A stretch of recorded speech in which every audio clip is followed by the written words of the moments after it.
Welcome back, fourth graders. I can't believe Honey Rose has been hanging out on the beach for a few days. I know she was busy at Kennedy Space Center, but I think she's turning into a beach bum. She needs to get back on the road and get going. Her trip is going to be over before you know it.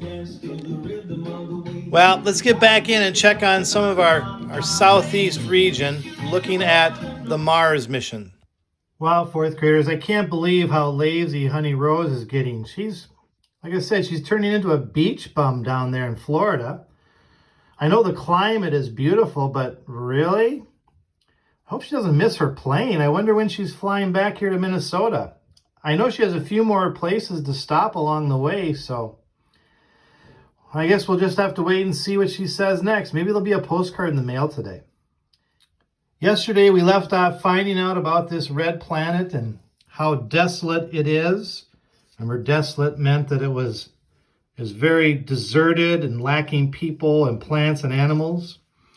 And that Mars rover, Perseverance, was tooling around there on the surface of Mars, collecting samples, doing experiments. But as we read yesterday, we found out that this red planet isn't very hospitable for people. In other words, isn't very livable for people. In fact, we found out just at the very end here how cold it can be up there on Mars. Minus 81 degrees Fahrenheit. The question then that we left off with is, should we send astronauts to Mars? And there were two sides, of course, to this, the yes side and the no side. As with any debate, you have the yes and the no, the pros and the cons, or the reasons why and the reasons why not. And maybe you already are starting to think about some of your own reasons for thinking, yes, that would be a smart thing to send astronauts to Mars, or no, I don't think that's so smart to send astronauts to Mars. Well, let's read on. Let's look at the yes side first. It says, astronauts have orbited Earth and have walked on the moon. They now live on the International Space Station. They just abbreviate that ISS for International Space Station. Many people think visiting another planet should be the next big step in human space exploration. Jim Rice is a scientist at the Planetary Science Institute. He says the rovers have been extremely helpful in studying Mars. But he argues that two astronauts could have done the same amount of work in only a month. Oh, that's a good point, I guess. People are much better explorers, Rice explains. Robots are just tools. They depend on human beings to tell them what to do. Living on Mars wouldn't be easy, but NASA has spent years testing technologies that would help astronauts survive. For example, the ISS has a system that produces oxygen for astronauts to breathe. Oh, they already have that system on the International Space Station, the ISS. A system that produces oxygen for astronauts to breathe. Because remember, Mars doesn't have oxygen, it has carbon dioxide. And the little bit of oxygen there is not enough for people to live. Also, NASA plans to set up a base on the moon where astronauts could better prepare for a Martian mission. Okay, so there's a lot of reasons in there that they give for the yes, we should send astronauts. On the no side, it says many people think sending astronauts to Mars is too dangerous. The farthest humans have traveled is to the moon. On average, Mars is more than 100 times farther from Earth. That means that astronauts couldn't rely on deliveries of food and supplies as they do on the ISS. And there would be no hope of being rescued if anything went wrong. Plus, astronauts on Mars would have to worry about deadly radiation from the sun and from deep space. On Earth, the thick atmosphere protects us from these harmful rays. But the Martian atmosphere is much, much thinner. This word radiation, that's another one of those key words. Let's take a look down here in our words to know. Radiation is energy that comes from a source in the form of invisible waves or rays, radiation. So it's energy from the sun that must not be very good for us, because normally the atmosphere filters out the rays that are deadly or harmful, the ones that are bad for us. So that's, I guess, the reason why. The atmosphere is too thin, the radiation is going to harm those people.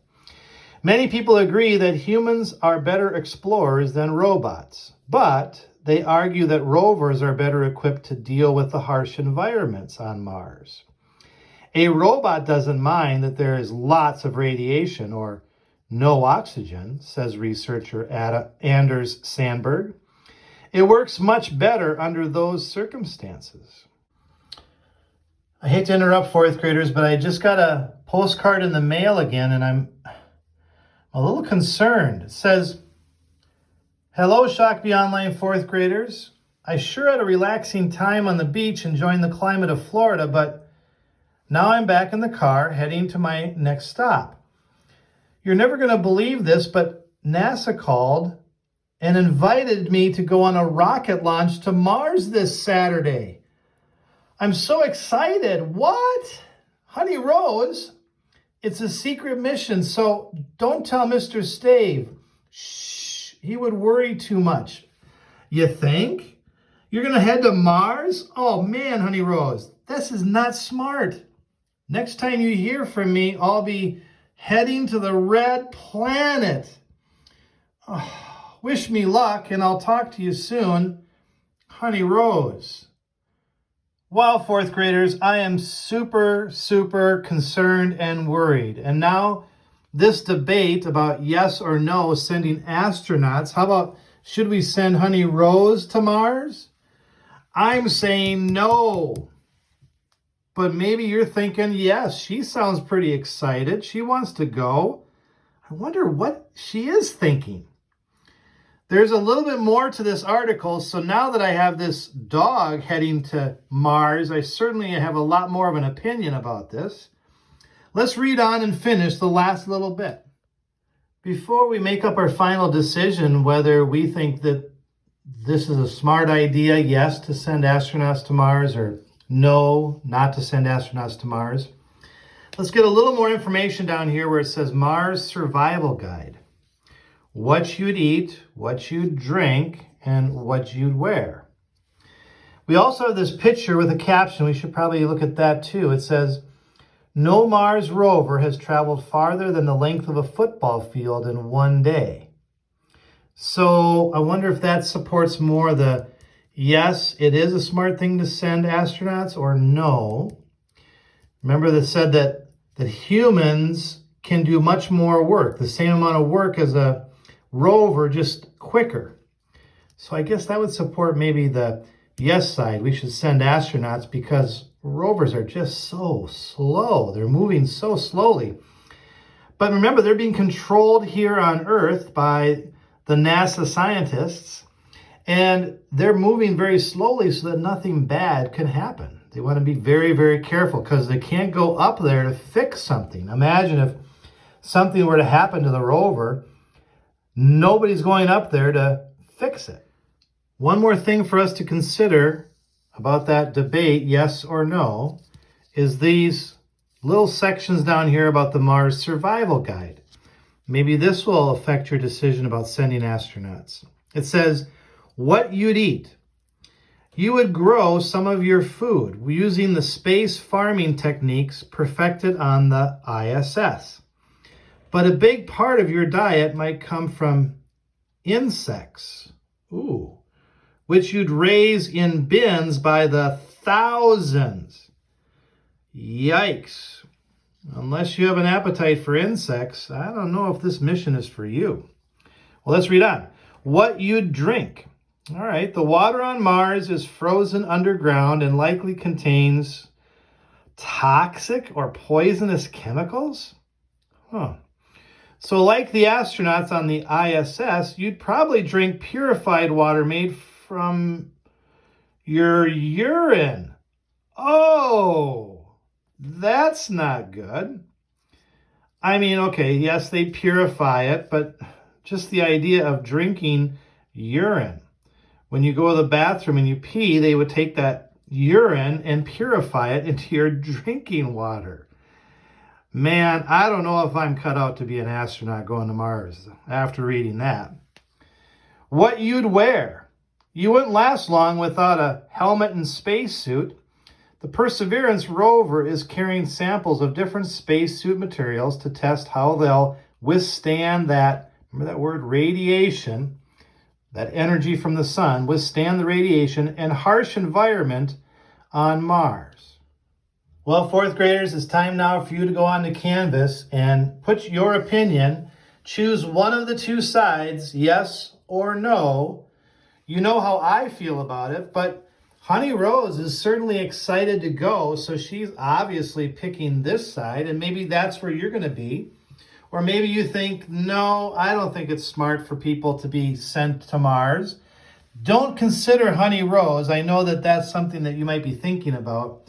But imagine it would be with astronauts. Okay, put your opinion based on astronauts. Even though I'm basing it on my poor dog. But she's excited, so maybe she knows what she's doing.